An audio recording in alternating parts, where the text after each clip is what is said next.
Bonsoir à tous et à toutes, soyez les bienvenus sur cette plateforme des Échos du Vatican. Je m'appelle Julian Paparella et je suis heureux d'être votre présentateur. Charles Bourgeois est toujours en Afrique pour un tournage documentaire avec notre équipe de Ciel et Lumière. Nous commençons aujourd'hui avec le voyage apostolique du pape François aux Émirats arabes unis du 3 au 5 février. Ce voyage fut la toute première fois qu'un pape fut le sol de la péninsule arabique.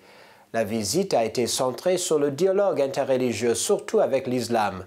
La devise du voyage montre bien les motivations du pape. « Fais de moi un instrument de ta paix ». Ce thème rappelle également la visite d'un autre François, celui d'Assise, qui a rendu visite au sultan égyptien Malik al-Kamil il y a 800 ans, en 1219. L'histoire nous indique que le sultan n'oublia pas le sourire de François et sa douceur dans l'expression d'une foi sans limite.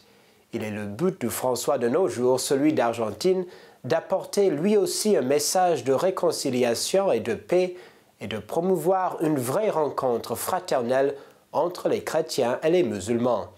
Pour mieux nous expliquer les intentions du pape pour ce voyage, voici un entretien réalisé avec le secrétaire d'État du Saint-Siège, le cardinal Pietro Parolin.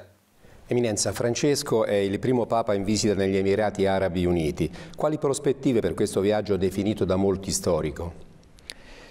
Sì, è la prima volta che un Papa si reca negli Emirati Arabi Uniti e più in generale nella penisola arabica.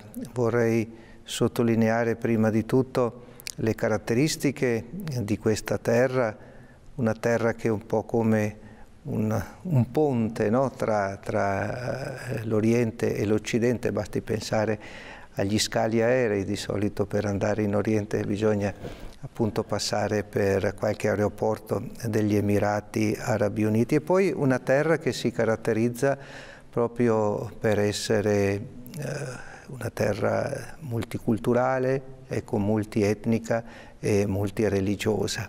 Questa realtà il Papa va soprattutto, come lui stesso ha detto nel videomessaggio che ha rivolto in occasione del viaggio, va per scrivere una nuova pagina, almeno questa è l'attesa, questa è l'aspettativa e la speranza, per scrivere una nuova pagina nella storia delle relazioni fra le religioni, confermando soprattutto, ecco, il concetto della fraternità. E quindi sarà un messaggio a tutti i leader delle religioni e a tutti i membri delle religioni perché si impegnino in maniera comune, ecco, a costruire l'unità, la pace e l'armonia nel mondo. Poi naturalmente il Papa troverà anche una comunità cristiana, una comunità cattolica e nei confronti di questi fratelli e sorelle nella fede la sua sarà soprattutto una presenza di conforto e di incoraggiamento per seguire nella loro testimonianza cristiana.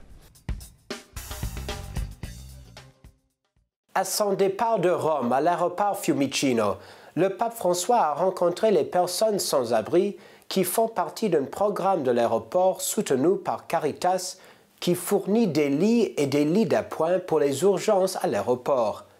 Dans ses propres mots, le Saint-Père est parti aux Émirats arabes unis comme un frère pour écrire ensemble une page de dialogue et parcourir ensemble les chemins de paix.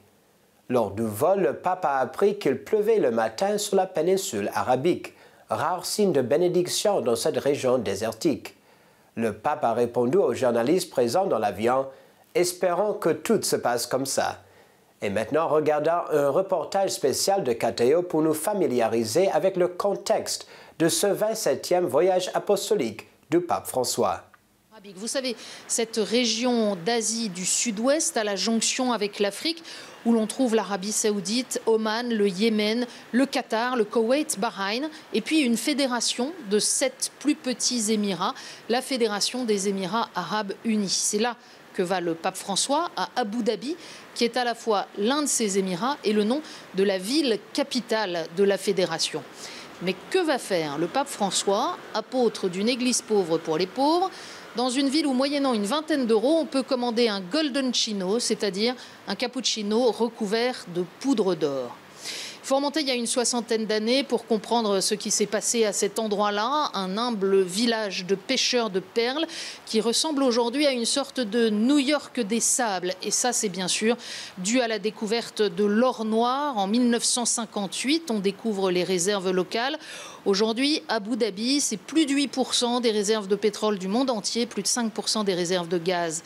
Mais les Émiratis, conscients que ces réserves par surcroît n'étaient pas inépuisables, ont très tôt diversifié leur économie, notamment dans le tourisme et le commerce de luxe. Et c'est aujourd'hui une véritable forêt de gratte-ciel en bord de mer. La ville est aussi un pôle culturel, qu'il suffise de penser à l'ouverture du Louvre à Abu Dhabi en 2017. Autre chef-d'œuvre de l'architecture, la mosquée Ben Zayed, l'une des plus grandes du monde, qui peut accueillir plus de 30 000 fidèles à l'intérieur. D'ailleurs, les chiffres donnent véritablement le tournis. 1000 colonnes incrustées de nacre et de pierres semi-précieuses, 82 dômes, des milliers de mètres carrés de marbre et le tapis de prière, le plus grand du monde, 6000 mètres carrés. C'est le prince héritier d'Abu Dhabi, Mohammed Ben Zayed, qui a invité le pape François. Et pas seulement le pape François. Avec lui, le grand imam d'Al-Azhar, Mohamed El Tayeb, que l'on appelle aussi la plus haute autorité de l'islam sunnite. Et ce n'est pas la première fois, bien entendu, que les deux hommes se rencontrent. Ils avaient notamment participé conjointement à un autre colloque sur la paix. Celui-là, c'était en 2017, lorsque François s'était rendu en Égypte. Cette fois, ils vont parler de la fraternité humaine. Et il faut savoir qu'il est important pour les Émirats arabes unis de cultiver cette image d'ouverture, en particulier pour lutter contre les deux menaces que voient les Émirats dans leur entourage, les poussées de l'islamisme et l'expansionnisme chiite. Et le pays cultive une réputation d'ouverture, notamment en matière religieuse. Bien sûr, l'islam y est religion d'État, mais les autres cultes sont autorisés. Et il y a sur le territoire d'Abu Dhabi, par exemple, plus d'une quarantaine d'églises. D'ailleurs, le pape François vient aussi, bien sûr, conforter dans la foi ce petit troupeau catholique. Il faut savoir que dans les Émirats, 88% de la population vient d'ailleurs, d'Inde, du Bangladesh, du Pakistan, des Philippines ou du Moyen-Orient. Ce sont généralement des travailleurs pauvres et pas toujours bien traités. Parmi ceux-là, il y a des chrétiens. Ils sont à peu près 9% de la population. Et depuis quelques semaines, eh bien, ils se précipitent dans les différentes églises pour obtenir le sésame, le ticket d'entrée qui leur permettra de participer à la messe que le pape François va célébrer mardi. Ils ne cachent pas leur joie, comme en témoignent ces réactions recueillies par les organisateurs du voyage. You have to feel the vibe. Everyone is happy, everyone is excited. The people are lining up just to get tickets. So it's something that we are really, really looking forward. Church is like a family here. It has all the generations to come here. People have come to pray for God because they want more blessings to come. So if you come here, you share more blessings to someone else. Jesus came to everybody in the world, not for one people or one kind of people.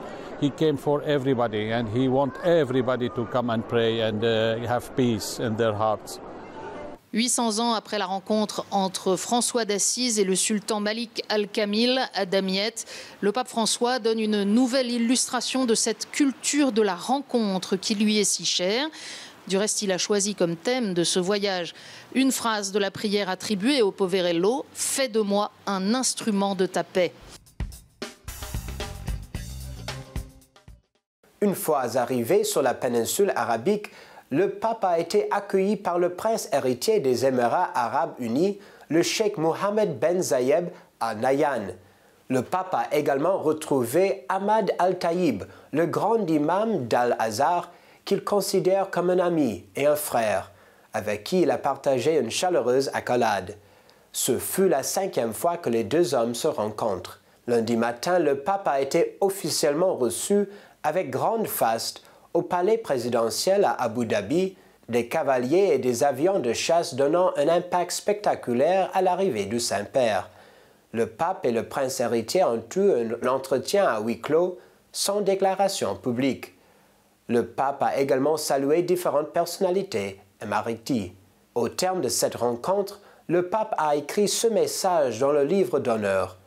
Avec ma gratitude pour votre accueil chaleureux et votre hospitalité, et avec l'assurance de mon souvenir dans la prière, j'invoque la bénédiction de paix, de fraternité et de solidarité pour vous et tout le peuple des Émirats arabes unis. Ensuite, accompagné par le grand imam, le pape s'est rendu à la grande mosquée où il a rencontré le Conseil musulman des anciens. Par ses gestes fraternels, le pape veut surtout souligner l'importance de la culture de la rencontre pour renforcer l'engagement pour le dialogue et la paix. Dans ce même élan, lundi soir, le pape a participé à la rencontre internationale interreligieuse pour la fraternité humaine au Founders Memorial, où le pape exhortait au refus de toute violence. Le Saint-Père a signé une déclaration historique avec le grand imam, formulant une forte condamnation du terrorisme. Dieu ne veut pas que son nom soit utilisé pour terroriser les gens, précise-t-il, dans ce texte qui se penche notamment sur la paix, la liberté religieuse et les droits des femmes. Par ce document, les deux hommes déclarent adopter la culture du dialogue comme cheminement, la collaboration commune comme trajectoire, la connaissance mutuelle comme méthode et critères. Nous demandons à nous-mêmes et aux dirigeants du monde, aux artisans de la politique internationale et de l'économie mondiale, de s'engager sérieusement à répandre la culture de la tolérance, de la cohabitation et de la paix, d'intervenir le plus rapidement possible pour arrêter l'effusion de sang innocent et mettre fin aux guerres, aux conflits, à la dégradation de l'environnement et au déclin culturel et moral que vit actuellement le monde. De plus, le document définit comme besoin indispensable la reconnaissance du droit des femmes à l'éducation, au travail et à l'exercice de leurs droits politiques. En outre, le document déclare « Il faut œuvrer pour la liberté des pressions historiques et sociales contraires aux principes de la foi et de la dignité. Il est également nécessaire de protéger de toute exploitation. C'est pourquoi nous devons mettre fin à toutes les pratiques inhumaines et à toutes les coutumes vulgaires qui humilient la dignité des femmes et œuvrer au changement des lois qui empêchent les femmes de jouir pleinement de leurs droits. » Voici un extrait du discours du pape François. Le point de départ est de reconnaître que Dieu est à l'origine de l'unique famille humaine. Lui, qui est le créateur de tout et de tous, veut que nous vivions en frères et sœurs, habitant la maison commune de la création qu'il nous a donnée. Ici se fonde aux racines de notre humanité commune la fraternité, comme vocation contenue dans le dessein créateur de Dieu. Elle nous dit que nous avons tous une égale dignité et que personne ne peut être patron ou esclave des autres. On ne peut honorer le Créateur sans protéger la sacralité de toute personne humaine et de toute vie humaine. Chacun est également précieux aux yeux de Dieu, parce qu'il ne regarde pas la famille humaine avec un regard de préférence qui exclut, mais avec un regard de bienveillance qui inclut. Par conséquent, reconnaître à chaque être humain les mêmes droits, c'est glorifier le nom de Dieu sur la terre. Au nom de Dieu créateur, donc, est condamné sans hésitation toute forme de violence, parce que c'est une grave profanation du nom de Dieu de l'utiliser pour justifier la haine et la violence contre le frère. Il n'existe pas de violence qui puisse être justifiée religieusement.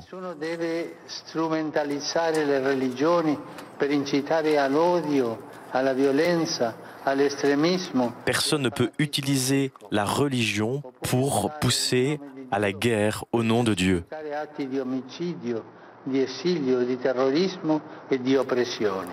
Nul ne peut chercher la guerre au nom de la religion.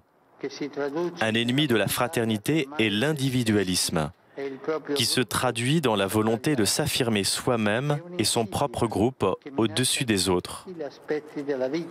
C'est un piège qui menace tous les aspects de la vie, jusqu'à la plus haute et innée prérogative de l'homme, c'est-à-dire l'ouverture au transcendant à la religiosité. Mardi, le pape a fait une visite à la cathédrale d'Abu Dhabi avant de présider à la messe publique au Zayed Sports City pour encourager la communauté chrétienne de la région. Environ 10% de la population des Émirats est catholique, notamment des centaines de milliers de salariés étrangers, majoritairement des Asiatiques. Des foules immenses sont venues pour la célébration de l'Eucharistie avec le pape. Voici un extrait de son homélie. Vivre un bienheureux et suivre la voie de Jésus ne signifie pas toutefois être toujours dans l'allégresse. Celui qui est affligé, qui subit des injustices, qui se dépense pour être un artisan de paix, sait ce que signifie souffrir.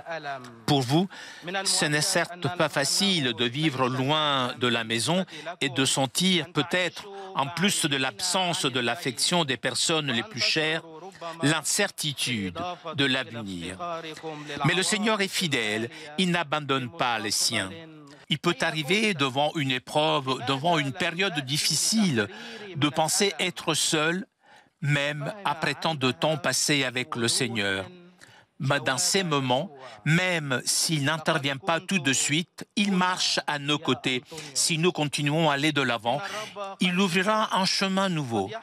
Parce que le Seigneur est un spécialiste pour faire des choses nouvelles.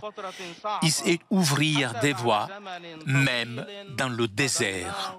Et bien sûr, vous pouvez trouver l'intégralité des textes et des homélies du pape François sur notre site internet www.cel-et-lumière-tv.org.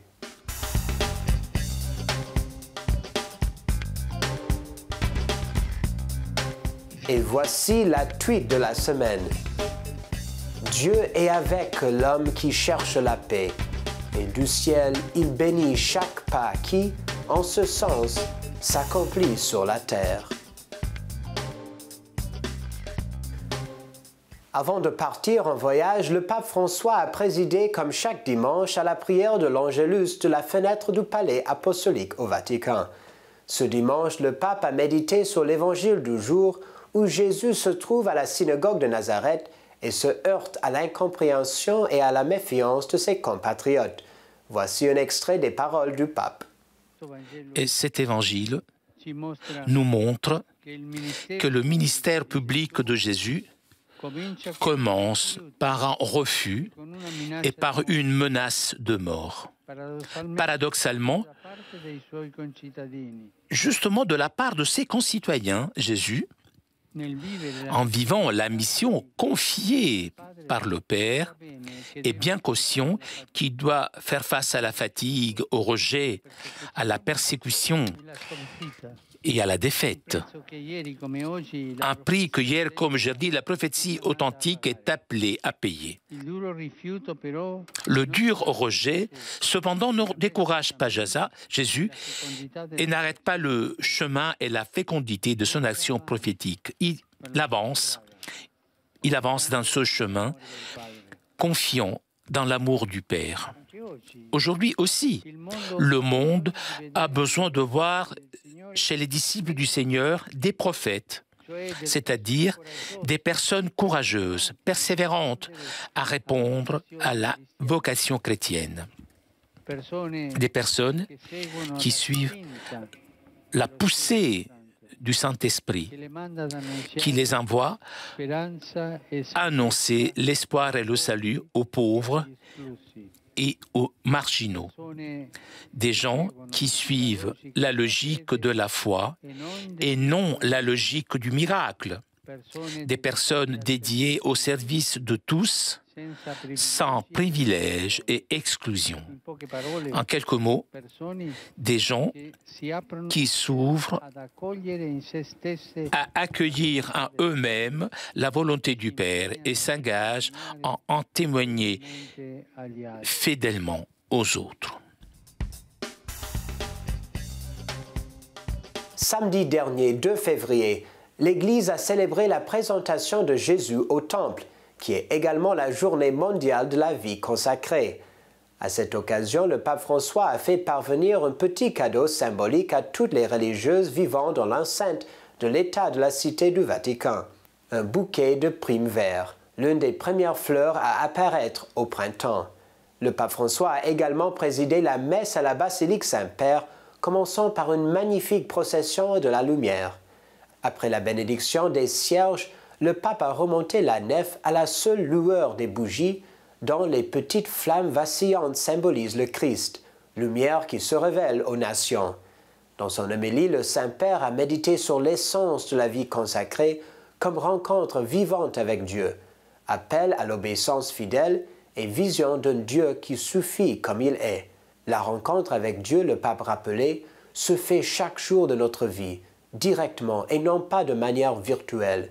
Cette rencontre vivante avec Dieu est à la source de la vie consacrée. Et voici plus des paroles du pape. Suivre Jésus n'est pas une décision prise une fois pour toutes, c'est un choix quotidien. Et le Seigneur ne se rencontre pas virtuellement, mais directement, lorsqu'on le rencontre dans la vie, dans la réalité concrète de la vie. Autrement, Jésus ne devient qu'un beau souvenir du passé. Lorsqu'au contraire, nous l'accueillons comme Seigneur de la vie, centre de tout, cœur battant de toutes choses, alors il vit et revit en nous. Et il nous arrive aussi ce qui arrive dans le temple. Autour de lui, tout le monde se rencontre. La vie devient harmonieuse. Avec Jésus, on retrouve le courage d'aller de l'avant et la force de rester solide. La rencontre avec le Seigneur est la source. Et alors il est important de revenir aux sources.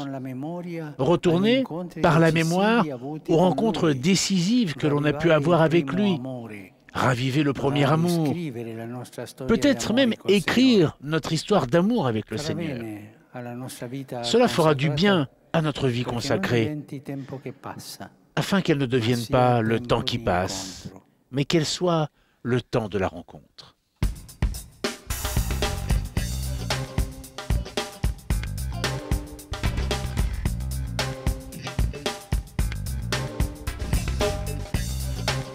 Nous concluons cette émission avec la photo de la semaine. Le pape François durant sa visite à la grande mosquée d'Abu Dhabi.